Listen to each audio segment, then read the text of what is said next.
আজ ঈদ মিলাদুন্নবী, মুসলমানদের সর্বশেষ নবী হজরত মোহাম্মদ মুস্তাফা সাল্লাল্লাহু আলাইহি ওয়াসাল্লামের আজকে শুভ জন্মদিন। এই দিনটিকে মুসলিমরা তো যথাযোগ্য মর্যাদার সঙ্গে পালন করে আসছে। তো আজকে এই বিষয়টা নিয়ে আমরা আলোচনা করব। আমার সঙ্গে রয়েছেন আগরতলা টাউন কেন্দ্রীয় জামে মসজিদ সম্মানীয় ইমাম তথা জামিয়া মাদানিয়া দারুল উলুম বিশালগড় মাদ্রাসার মাননীয় অধ্যক্ষ মৌলানা আব্দুর রহমান কাসেমি সাহেব। আপনাকে শুভেচ্ছা জানাচ্ছি ঈদ মিলাদুন্নবীর পক্ষ থেকে। আমি আব্দুল সত্তার, একজন সাংবাদিক। তো আমার প্রথম প্রশ্ন হচ্ছে, আজ থেকে প্রায় 1451 বছর আগে 570 খ্রিস্টাব্দে 18ই অক্টোবর 12ই রবিউল আওয়াল তারিখে আরব দেশের এক শিশু ভূমিষ্ঠ হয়েছিল, যিনি সারা পৃথিবীর মানুষকে আলোর পথ দেখিয়েছিলেন। তিনি পরবর্তী সময়ে মুসলিম সমাজের, মুসলিম সম্প্রদায়ের সর্বশেষ নবী হিসাবে আল্লাহর পাক থেকে তিনি স্বীকৃতি আদায় করেছিলেন। তো ঈদ উল মিলাদুন নবী সম্পর্কে, তাৎপর্য সম্পর্কে কিছুটা বলার জন্য আমি মৌলানা আব্দুর রহমান সাহেবের কাছে অনুরোধ করব।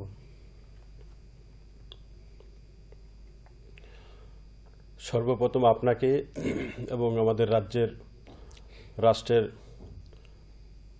সব স্তরের মানুষদেরকে জানাই আন্তরিক শুভেচ্ছা এবং মোবারকবাদ। আজকে আমরা এমন এক গ্রেট পার্সোনালিটি, এমন এক মহান ব্যক্তিত্বকে নিয়ে আলোচনা করতে বসেছি, যার জন্ম থেকে নিয়ে মৃত্যু পর্যন্ত সম্পূর্ণ ইতিহাস অধ্যয়ন করা এবং সম্পূর্ণ ইতিহাস রচনা করাও কোনো এক ব্যক্তির পক্ষে প্রায় অসম্ভব। হজরত মোহাম্মদ মুস্তাফা সাল্লাল্লাহু আলাইহি ওয়াসাল্লাম, তিনি একজন প্রফেট, একজন নবী, একজন রসুল। তিনি একজন মেসেঞ্জার অফ গড, খোদার বার্তাবাহক। হজরত মোহাম্মদ সাল্লাল্লাহু আলাইহি ওয়াসাল্লাম আজ থেকে প্রায় 1500 বছর পূর্বে, ঐতিহাসিকদের মতান্তরে 570 খ্রিস্টাব্দ, কেউ বলছে 571 খ্রিস্টাব্দে, তিনি এমন একটা মুহূর্তে বর্তমান সৌদি আরবের মক্কা নগরীতে হাশিমি গোত্রের কোরাইশ বংশে জন্মগ্রহণ করেছিলেন, যে মুহূর্তটা সমগ্র আরব সহ সমগ্র বিশ্ব মানবতা বা মানবাধিকার বলতে কিছুই ছিল না। মানবতা এবং নৈতিক অবক্ষয়, সামাজিক সাংস্কৃতিক অবক্ষয়, রাজনৈতিক অর্থনৈতিক সার্বিক অবক্ষয়ের শিকার হয়েছিল সমগ্র বিশ্ব। কি অবস্থা ছিল, যেই যুগটাকে ইতিহাসের পাতায় আইয়ামে জাহিলিয়াত বা বর্বরতার যুগ বলা হয়। এই বর্বরতার যুগের একটা ছোট্ট দৃষ্টান্ত হলো, এই বিশ্বনবী পৃথিবীতে আবির্ভাবের পূর্বে একটি যুদ্ধ হয়েছিল। যুদ্ধটার নাম হলো হারবে বাতুল। এই যুদ্ধটি প্রায় 40 বছর পর্যন্ত ধারাবাহিক চলছিল, যে যুদ্ধের ফলপ্রসূ হিসাবে প্রায় 70,000 মানুষের প্রাণ যায়। এই যুদ্ধের সূত্রপাত ছিল এক গোত্রের একটা মুরুগের বাচ্চা আরেক গোত্রের একটা জমিনে, চাষের জমিনে গিয়ে তার কিছু জমিনের কিছু শস্য খেয়ে ফেলে। এই বিষয়টাকে কেন্দ্র করে ওই জমিনের মালিক এই মুরুগের বাচ্চাটাকে মেরে ফেলে। এই বিষয়টাকে কেন্দ্র করে দুই গোত্রের মধ্যে যুদ্ধ তৈরি হয়, আর এই যুদ্ধ ধারাবাহিকভাবে চলতে থাকে প্রায় 40 বছর। এবং মানুষের প্রাণ হারায় প্রায় 70,000। এমন এক বর্বর জাতির মাঝে এক অন্ধকার যুগে মহান স্রষ্টা আল্লাহ রাব্বুল আলামিনের পক্ষ থেকে রাহমাতাল্লিল আলামিন, সমগ্র পৃথিবীর করুণা হিসাবে হযরত মুহাম্মদ সাল্লাল্লাহু আলাইহি ওয়াসাল্লামকে পৃথিবীতে পাঠান। ইনার পিতার নাম ছিল আব্দুল্লাহ, মায়ের নাম ছিল আমেনা।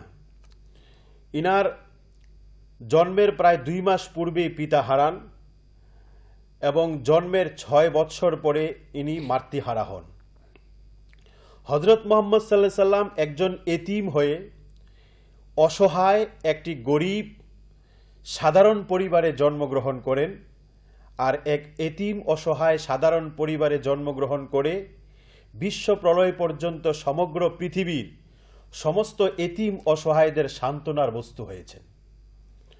হযরত মুহাম্মদ সাল্লাল্লাহু আলাইহি ওয়াসাল্লামের এই জন্মকে কেন্দ্র করে যে শব্দগুলি আমাদের সমাজে প্রচলিত, ঈদে মিলাদুন নবী।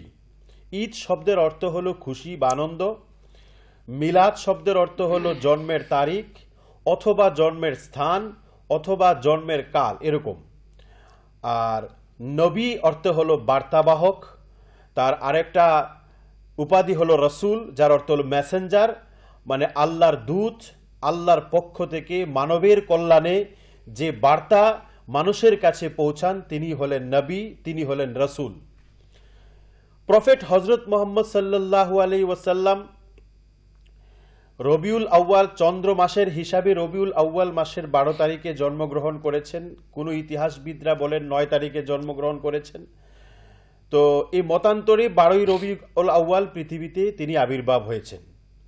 হযরত মুহাম্মদ সাল্লাল্লাহু আলাইহি ওয়াসাল্লামের একদম শৈশবটা মক্কার তৎকালীন সামাজিক কৃষ্টি কালচার অনুযায়ী একজন দুধমার কাছে অনেকদিন তিনি কাটান। তারপরে দুধমা হালিমা তাকে মায়ের কাছে ফেরত পাঠান। মা 6 বছর বয়সে হযরত মুহাম্মদ সাল্লাল্লাহু আলাইহি সাল্লামকে নিয়ে তিনি উনার যে বাবার কবর জিয়ারতের উদ্দেশ্যে মদিনায় সফর করেন। সেই সফর থেকে ফেরার পথে হযরত মুহাম্মদ সাল্লাল্লাহু আলাইহি সাল্লামের যখন 6 বছর উনার মার ইন্তেকাল হয়, পরে দাদার তত্ত্বাবধানে যান, কিছুদিন পরে দাদাও ইন্তেকাল করেন, পরবর্তী সময়ে চাচা আবু তালিবের তত্ত্বাবধানে থাকেন। এভাবে তিনি বড় হয়ে যান, আস্তে আস্তে বড় হন। হযরত মুহাম্মদ সাল্লাল্লাহু আলাইহি সাল্লাম একটা বিষয় আমি জানতে চাইব, তিনি যে বংশে জন্মগ্রহণ করেছেন, হযরত মুহাম্মদ মুস্তাফা সাল্লাল্লাহু আলাইহি ওয়াসাল্লাম যখন জন্মগ্রহণ করেন, যে বংশে জন্মগ্রহণ করেন বা তার 500 বছর আগ পর্যন্ত আরব দেশের যে ধর্মটা ছিল, এটা কি ধর্ম ছিল বা ওরা কোন ধর্মের উপাসক ছিলেন? হযরত মুহাম্মদ সাল্লাল্লাহু আলাইহি সাল্লাম পৃথিবীতে আবির্ভাবের প্রায় 500 বছর পূর্বে একজন নবী ছিলেন। উনার নাম হলো ঈসা আলাইহিস সালাম, যাকে আমরা যীশু খ্রিস্ট হিসেবে চিনি। উনি নাকি? যীশু খ্রিস্ট তো উনার পরবর্তী সময়ে উনাকে নাম দেওয়া হয়েছে। উনার নাম হলো ঈসা মাসিহ আলাইহিস সালাম। আসলে হযরত মুহাম্মদ সাল্লাল্লাহু আলাইহি সাল্লামকে ইসলামের প্রবর্তক বলা হয়, এটা টোটালি রং, ভুল। হযরত মুহাম্মদ সাল্লাল্লাহু আলাইহি সাল্লাম ইসলামের প্রবর্তক নন। পৃথিবীর সৃষ্টি লগ্ন থেকেই নবী হযরতে আদম আলাইহিস সালাম থেকে ইসলাম ধর্মের প্রচলন পৃথিবীতে চলে আসছে। কিন্তু যুগের পরিবর্তনে এক এক নবীর উপরে, রাসূলের উপরে আলাদা আলাদা বিধান, আলাদা আলাদা সমাজ ব্যবস্থা, ধর্মীয় রীতিনীতির আল্লাহর পক্ষ থেকে প্রেরিত হয়েছিল। এক নবীর বিদায়ের পর আরেকজন নবীর আগমনের পরে পূর্ববর্তী নবীর বিধান বাতিল হয়ে নতুন আগত নবীর যে বিধান পৃথিবীতে প্রচলন ছিল। এভাবে হযরত মুহাম্মদ সাল্লাল্লাহু আলাইহি সাল্লামের পৃথিবীতে আবির্ভাবের প্রায় 500 বছর পূর্বে হযরতে ঈসা আলাইহিস সালাম সেই ইসলাম ধর্মেরই প্রচার করে গেছেন এবং ইসলাম ধর্মের সেই রীতিনীতি সে 500 বছর পর্যন্ত, অনেক দিন পর্যন্ত পৃথিবীতে প্রচলন ছিল। কিন্তু এই 500 বছরের একটা বিশাল বড় গ্যাপ, এই গ্যাপের কারণে মানুষ তখন ব্যক্তিগতভাবে বিভিন্ন প্রকার ঐচ্ছিক চিন্তাধারায় এবং শয়তানের কুপ্রবঞ্চনায় পড়ে ব্যক্তিগতভাবে বিভিন্ন ধর্ম প্রতিষ্ঠা করে ফেলেন। এবং তখন এই 500 বছরে বা হযরত মুহাম্মদ সাল্লাল্লাহু আলাইহি সাল্লামের আগ মুহূর্ত পর্যন্ত কোনো সুনির্দিষ্ট রাষ্ট্রীয় নীতি বা কোনো ধর্মীয় নীতি সমাজে প্রচলন ছিল না।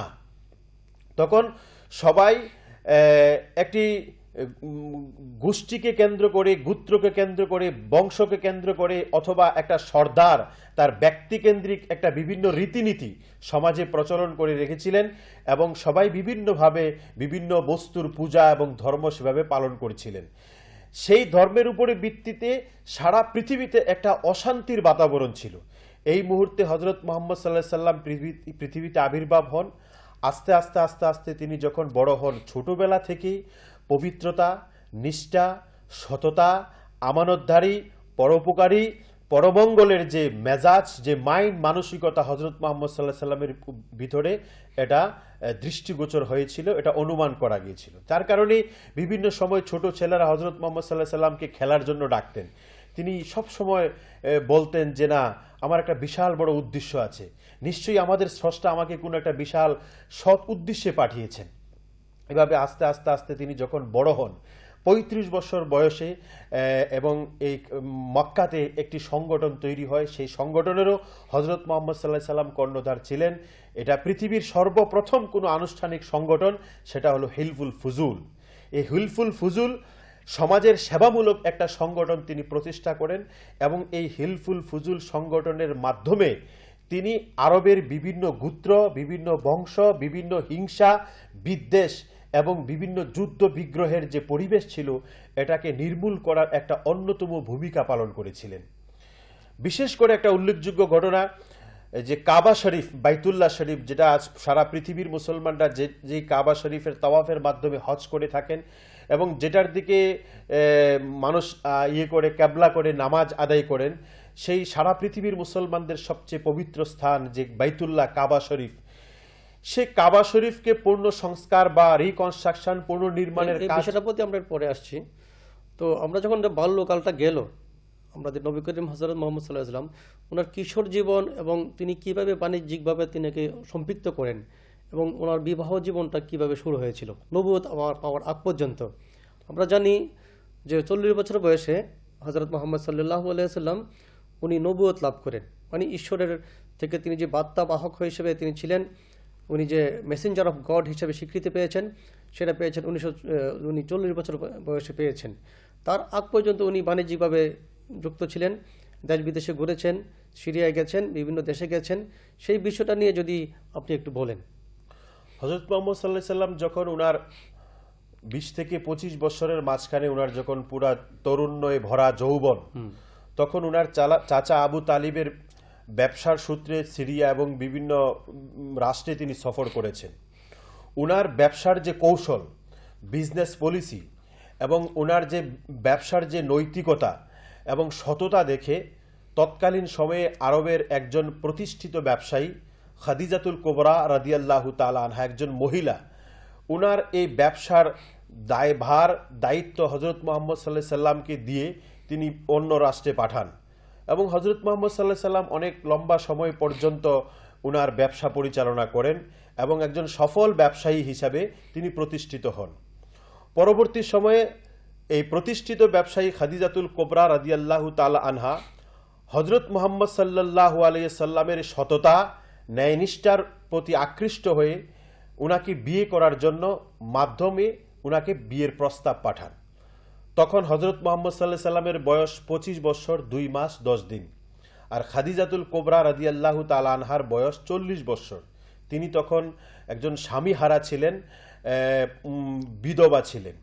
এই মুহূর্তে হযরত মুহাম্মদ সাল্লাল্লাহু আলাইহি সাল্লাম ওনার অভিভাবকের সামনে যখন ব্যাপারটা সামনে রাখলেন, অভিভাবকের অনুমতিতে হযরত মুহাম্মদ সাল্লাল্লাহু আলাইহি সাল্লামের 25 বছর 2 মাস 10 দিন যখন ওনার বয়স, এই বয়সে 40 বছরের একজন বিধবা মহিলাকে বিয়ে করে আরব সমাজে সর্বপ্রথম হযরত মুহাম্মদ সাল্লাল্লাহু আলাইহি সাল্লাম একজন বিধবাকে সম্মান দিয়ে তৎকালীন সময়ে একটা নারী জাতির সম্মান আরব সমাজে প্রতিষ্ঠিত করেছিলেন। কেননা তৎকালীন সময়ে বিধবারা ছিল সমাজের অভিশপ্ত এবং পরিত্যক্ত। কোনো বিধবা বিবাহ করা তৎকালীন সময়ে সমাজের একটা বিশাল বড় তারা অশোভনীয় এবং একটা বিষাক্ত জিনিস তারা মনে করত। এই মুহূর্তে নবুয়ত প্রাপ্তর আগেই হযরত মুহাম্মদ সাল্লাল্লাহু আলাইহি সাল্লাম আরবের একজন বিধবা মহিলাকে বিবাহ করে সারা বিশ্বে মেসেজ এবং বার্তা দিয়েছেন। বিষয়টা খুব ভালোভাবে ব্যাখ্যা করছেন। তাছাড়া আমরা জানি যে অনেকের মনে একটা প্রশ্ন থাকে যে হযরত মুহাম্মদ সাল্লাল্লাহু আলাইহি ওয়াসাল্লাম একাধিক বিয়ে করেছিলেন, যদিও বিভিন্নখানে বিভিন্ন সংখ্যা আছে, সব মিলিয়ে উনি 11টা বিয়ে করেছিলেন শেষ জীবন পর্যন্ত, যদিও সবার সঙ্গে ওনার শারীরিক সম্পর্ক হয়তো হয়নি। তো উনি একাধিক বিয়ে করার কী কারণ ছিলেন, এই ব্যাপারটা অনেকেই জানতে চাইছে, এই ব্যাপারটা একটু খুলে বলুন।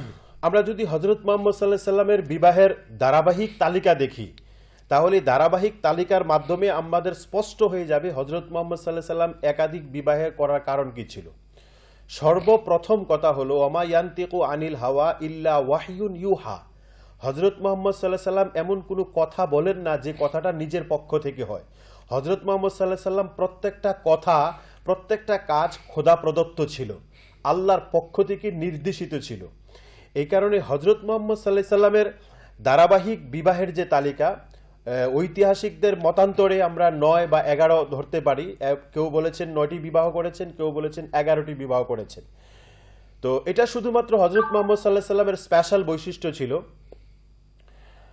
তিনি সর্বপ্রথম যে বিবাহটা করেছেন, আমি ইতিমধ্যেই বলেছি, তখন উনার বয়স 25 বছর। এবার এই খাদিজাতুল কুবরা, ইনার প্রথম স্ত্রী খাদিজাতুল কুবরা রাদিয়াল্লাহু তাআলা আনহার সাথে হযরত মুহাম্মদ সাল্লাল্লাহু আলাইহি সাল্লাম সংসার করেছেন প্রায় 25 বছর। তার মানে 50 বছর বয়স পর্যন্ত হযরত মুহাম্মদ সাল্লাল্লাহু আলাইহি সাল্লাম দ্বিতীয় বিবাহ করেননি। তরুণে ভরা এই এক তরুণ, একজন সুদর্শন যুবক আরবে হযরত মুহাম্মদের মতো ব্যক্তিত্ব, তিনি 25 থেকে 50, 51 বছর বয়স পর্যন্ত দ্বিতীয় কোনো বিবাহ করেননি। হযরত খাদিজাতুল কুবরা রাদিয়াল্লাহু তাআলা আনহার ইন্তেকালের পর এই 51 থেকে 53 বছর বয়স পর্যন্ত আরো 2 বছর কোনো বিবাহ করেননি। 53 বছর বয়সে উনার বংশের এবং বিভিন্ন লোকের পরামর্শে ওনার যে 4টি কন্যা সন্তান ছিল ছোট ছোট, তাদেরকে দেখাশোনা করার জন্য, সাংসারিক বিষয়গুলি দেখভাল করার জন্য অন্যদের পরামর্শে তিনি সাউদা রাদিয়াল্লাহু তাআলা আনহা নামক আরেকজন বিধবা মহিলাকে তিনি বিবাহ করেন। এর পরবর্তী সময়ে আস্তে আস্তে ধারাবাহিকভাবে তিনি 11টি বিবাহ করেন। প্রত্যেকটা বিবাহের পেছনে সামাজিক, রাজনৈতিক, ধর্মীয় এবং ব্যক্তিগত কৌশল লুকিয়ে রয়েছে। একটা বিবাহ তিনি প্রথম বিবাহের পর কোনো বিলাসিতার জন্য অথবা নিজের কামভাব পূরণ করার জন্য করেননি। যদি বিলাসিতা এবং কামভাব পূরণ করার জন্য বিশ্বনবী, মানবতার মুক্তির দিশারি মুহাম্মদ সাল্লাল্লাহু আলাইহি সাল্লাম বিবাহ করতেন, তাহলে এটা যৌবনকালেই করতেন। কিন্তু তা না করে 53 বছর বয়সের পর তিনি যে বিবাহটা করেছেন, প্রত্যেকটা বিবাহের পেছনে একটা সামাজিক, রাজনৈতিক এবং ধর্মীয় কৌশল লুকায়িত ছিল। তো ধন্যবাদ মৌলানা সাহেবকে। তো অনেকের একটা প্রশ্ন থাকে যে ইসলাম ধর্ম কি একাধিক বিবাহ করার জন্য কি বলা হচ্ছে, না একাধিক বিবাহ করা জায়েজ না না জায়েজ, কেন বিবাহ করা হচ্ছে? এটা ইসলামী ধর্মের সঙ্গে এর জন্য বহু বিবাহের একটা বিষয় জড়িয়ে রয়েছে। তো হযরত মুহাম্মদ সাল্লাল্লাহু আলাইহি ওয়াসাল্লামের নামও জড়িয়ে যায় তার সঙ্গে, উনি একাধিক বিয়ে করেছেন। তো কেন বিয়ে করেছেন, কি পরিপ্রেক্ষিতে বিয়ে করেছেন, বিয়ের প্রয়োজনীয়তা আছে কিনা বা বিনা প্রয়োজনে বিবাহ করেছেন, এই বিষয়টি আমাদের মৌলানা সাহেব খুব ভালোভাবেই ব্যাখ্যা করেছেন যে বহুবিবাহ করা যায়, তবে আমার মন চাইলেই বহুবিবাহ করব, মন চাইলেই কাউকে 3 তালাক দিয়ে দেবো, সেটা সেখানে জায়েজ নেই। তিনি বলতে চাইছেন যে যদি প্রয়োজন থাকে, ইসলামে যেহেতু এটা দুষ্পরিবর্তনের সংবিধান, কোরআন যেহেতু বলা হচ্ছে কোথাও পরিবর্তন করা যায়নি, সেই কারণে যেটা বলা যাচ্ছে যে কারোর যদি বিয়ে বিশেষ কোনো প্রয়োজন থাকে, বিশেষ প্রয়োজনের নিরিখে মানে একাধিক বিয়ে করা যেতে পারে। এখানে আমি মন চাইছে, আমার শারীরিক কারণে আমি আমার মনের ইচ্ছা পূরণ করার জন্য আমি এখানে একাধিক বিবাহ করব, সেই জায়গাটা হয়তো ইসলামে খুব কম জায়গাতে সীমিত করে রাখা হয়েছে। তাছাড়া আমরা যে জিনিসটি জানবো, তো হযরত মুহাম্মদ সাল্লাল্লাহু আলাইহি ওয়াসাল্লামের আমরা জানি যে 40 বছর বয়সে উনি নবুয়ত লাভ করেছেন, এবং তিনি তার আগে 3 বছর তিনি পাহাড়ের হেরা পর্বতে তিনি ধ্যান করেছেন। তো এই বিষয়টা আমি মৌলানা সাহেবের কাছে জানবো যে তিনি কিভাবে আল্লাহর কাছ থেকে ওহির মাধ্যমে, তিনি জিব্রাইলের মাধ্যমে ওহি লাভ করেছেন, উনি নবুয়ত লাভ করেছেন, এই বিষয়টা যদি এটি ব্যাখ্যা করেন। হযরত মুহাম্মদ সাল্লাল্লাহু আলাইহি সাল্লাম যখন ওনার 40 বছর সম্পূর্ণ হয়, তখন আল্লাহর পক্ষ থেকে জিব্রাইল একবার ফেরেশতার মাধ্যমে কোরআনের 5টি আয়াত নাজিলের মাধ্যমে ওনার উপরে সর্বপ্রথম কোরআন নাজিল হয়, অবতীর্ণ হয়, এবং সেই দিন থেকে তিনি আল্লাহর পক্ষ থেকে নবী হিসাবে ঘোষিত হয়।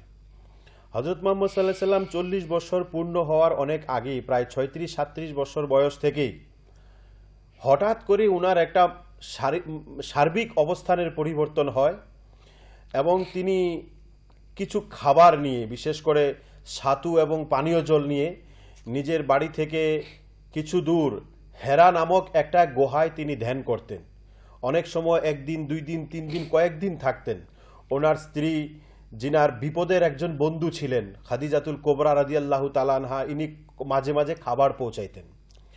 এভাবে ধ্যান করতে করতে 40 বছর বয়স পূর্ণ হওয়ার পর আল্লাহর পক্ষ থেকে জিব্রাইল ফিরিস্তা নামক একজন ফিরিস্তা আসে এবং এই জিব্রাইল ফিরিস্তা এসে হযরত মুহাম্মদ সাল্লাল্লাহু আলাইহি সাল্লামকে আল্লাহর পক্ষ থেকে সর্বপ্রথম যে কোরআনের আয়াত অবতীর্ণ করেন, তার কানে পৌঁছান, সেটা হলো ইকরা, পড়ো।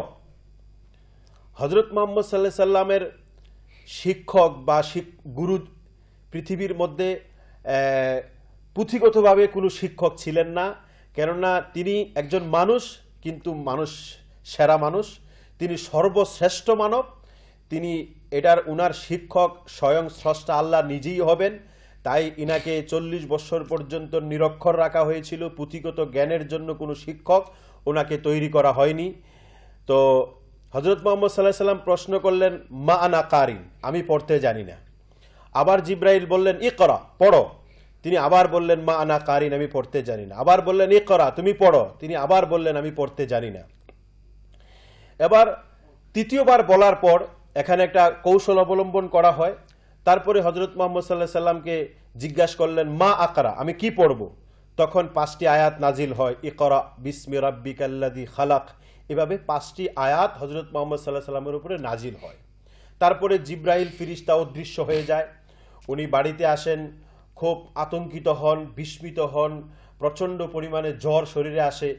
ওনার স্ত্রীকে বললেন, জাম্মিলুনি জাম্মিলুনি, আমার গায়ে চাদর চড়াও। ওনাকে চাদর চড়াইলেন, ঘটনার বিবরণ বললেন। খাদিজাতুল কোবরা ওনাকে অভয় দিলেন, সাহস দিলেন। এভাবে আস্তে আস্তে ধারাবাহিকভাবে ওনার উপরে কোরআনের আয়াত নাজিল হতে থাকে। সময়ের প্রেক্ষাপটে, যুগের প্রেক্ষাপটে, কোনো ঘটনার প্রেক্ষাপটে, কোনো সমস্যার সমাধানের প্রেক্ষাপটে যুগোপযোগী কিয়ামত পর্যন্ত সমস্ত বিষয়ের সমাধান লগ্নে আল কোরআন নামক 6666টি আয়াত 23 বছরে হযরত মুহাম্মদ সাল্লাল্লাহু আলাইহি সাল্লামের উপরে নাজিল হয়। এবং সেই দিন থেকে হযরত মুহাম্মদ সাল্লাল্লাহু আলাইহি সাল্লাম 3টা জিনিস 23 বছরে প্রতিষ্ঠা করেন: একটা সমাজ, একটা ধর্ম, একটা রাষ্ট্র।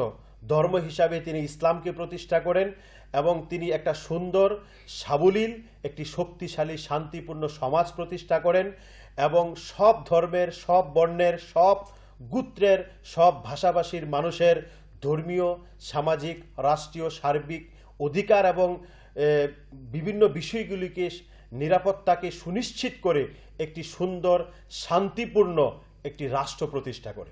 তো সেই রাষ্ট্রটা কি আপনি যেটা বলতে চাইছিলেন, হযরত মুহাম্মদ সাল্লাল্লাহু আলাইহি ওয়াসাল্লাম তিনি একজন রাষ্ট্রবিদ, রাষ্ট্রনায়ক, একজন ধর্মনায়কও বলা যায় ওনাকে, ধর্মপ্রচারক, একজন সামাজিক ন্যায় প্রতিষ্ঠাকারক, সব দিক দিয়ে বলতে একটা মানুষের মধ্যে একজন রাষ্ট্রনায়ক বলতে গেলে যা যা প্রয়োজন উনি ওর মধ্যে সবটা গুণী ছিলেন।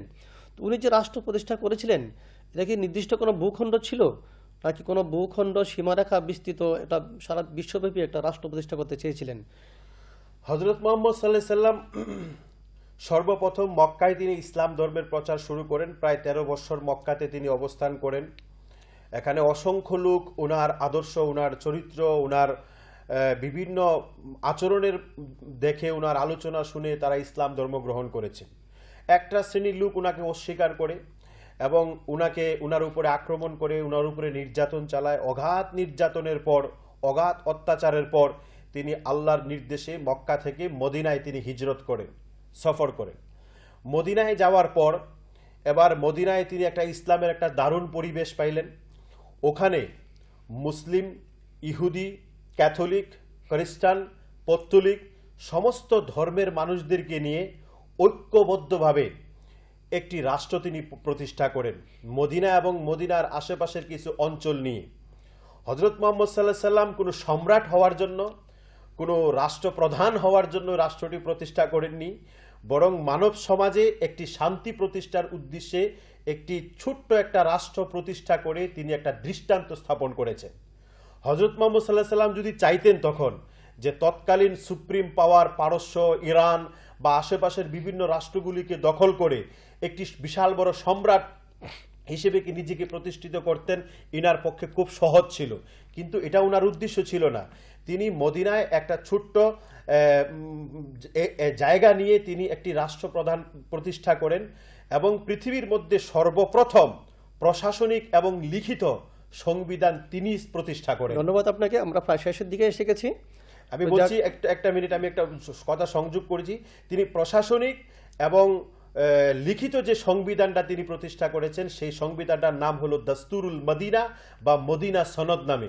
এই সংবিধানে তিনি স্পষ্টভাবে উল্লেখ করেছেন যে আমাদের এই রাষ্ট্রে মুসলিম, হিন্দু, ক্যাথলিক, ইহুদি, খ্রিস্টান সব ধর্মের মানুষ সমান অধিকার নিয়ে তার ধর্মকর্ম পালন করবে এবং তার ধর্মকর্ম পালনে কেউ কাউকে বাধা দিতে পারবে না এবং গির্জা মন্দিরে কেউ আক্রমণ করতে পারবে না এবং কারোর ধর্মীয় ব্যাপারে হস্তক্ষেপ করতে পারবে না।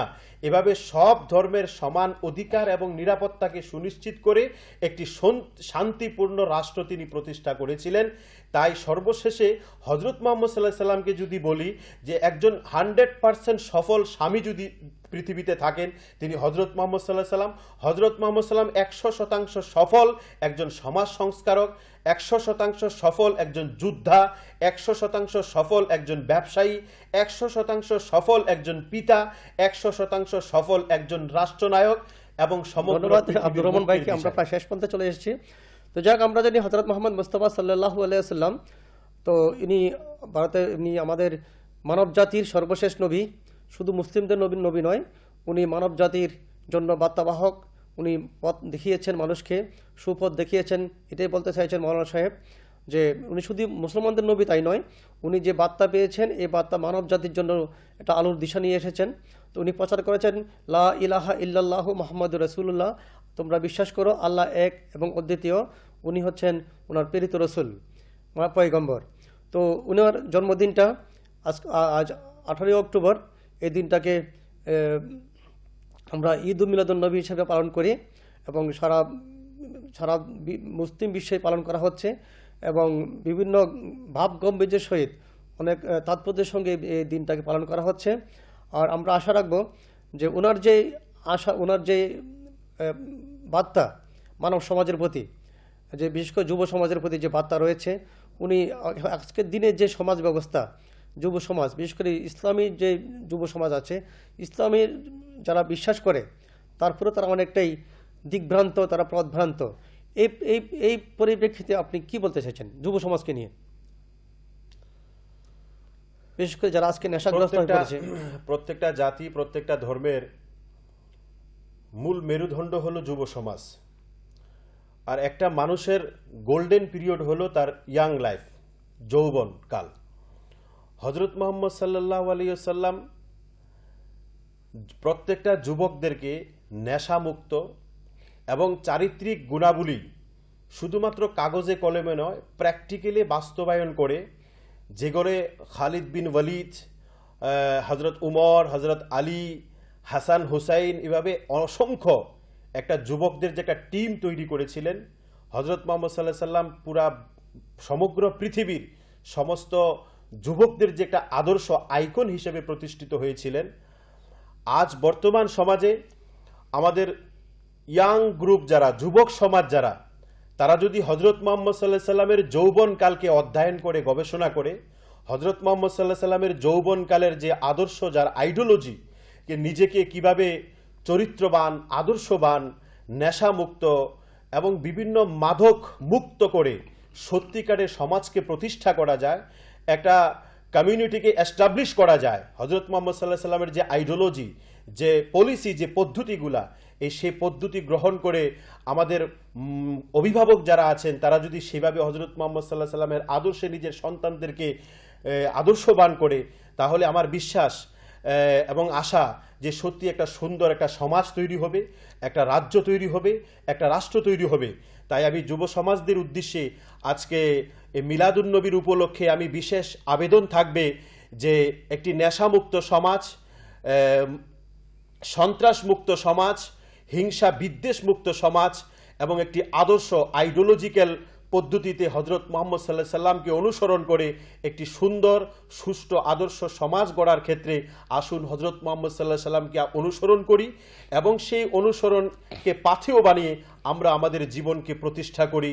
তাহলে আমাদের রাজ্যে এবং আমাদের রাষ্ট্রে সত্যি একটি সুন্দর একটি সুষ্ঠু সমাজ এবং রাষ্ট্র প্রতিষ্ঠা হবে।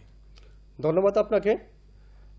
আজ ঈদে মিলাদুন্নবী, এই দিনটি হজরত মুহাম্মদ সাল্লাল্লাহু আলাইহি ওয়াসাল্লামের জন্মদিন। এই দিনটি আগে বলেছি বিশেষ তাৎপর্যের সঙ্গে গোটা বিশ্বে, মুসলিম বিশ্বে পালিত হয়ে আসছে। এদিন আমাদের সারা ত্রিপুরা রাজ্য পালিত হবে। সবাইকে ঈদ উল মিলাদুন্নবীর শুভেচ্ছা জানাচ্ছি। ধন্যবাদ।